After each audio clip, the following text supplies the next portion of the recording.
శ్రీశైలం నిర్వాసితుల సమస్యలు పరిష్కరించాలని శ్రీశైలం ప్రాజెక్టు అవుట్సోర్సింగ్ లస్కర్ల సంఘం ఆధ్వర్యంలో కర్నూలు కలెక్టర్ కార్యాలయం ఎదుట పెద్ద ఎత్తున ధర్నా చేశారు.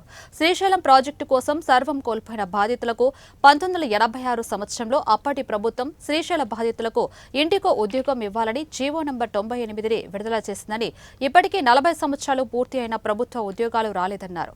అవుట్సోర్సింగ్ విధానంలో లస్కర్ ఉద్యోగాలు ఇచ్చారని, కనీసం పదవి విరమణ వయసు 62 సంవత్సరాలకు పెంచాలని వారు కోరారు. 1500 1000 ఇచ్చినారు.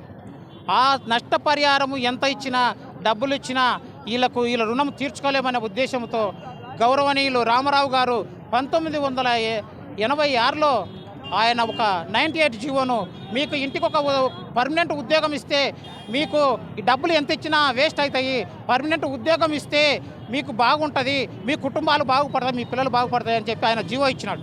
ఆ జీవో నేటికి 40 సంవత్సరాలు పురుడు పోసుకున్నది. అయితే ఈ 40 సంవత్సరాలు పురుడు పోసుకున్న మాకు మాత్రం రెగ్యులర్ ఉద్యోగాలు ఇంతవరకు రాలేదు. శ్రీశైలం ప్రాజెక్టు ద్వారా సర్వము కరెంట్ అయితేనేమి, నీళ్ళు అయితేనేమి వివిధ రాష్ట్రాలకు పంపిస్తున్నారు. చాలా కరెంటు ఉత్పత్తి చేసుకుంటున్నారు. కానీ మా జీవితంలో అయితే మాత్రం ఈ వెలుగులు నింపలేదు.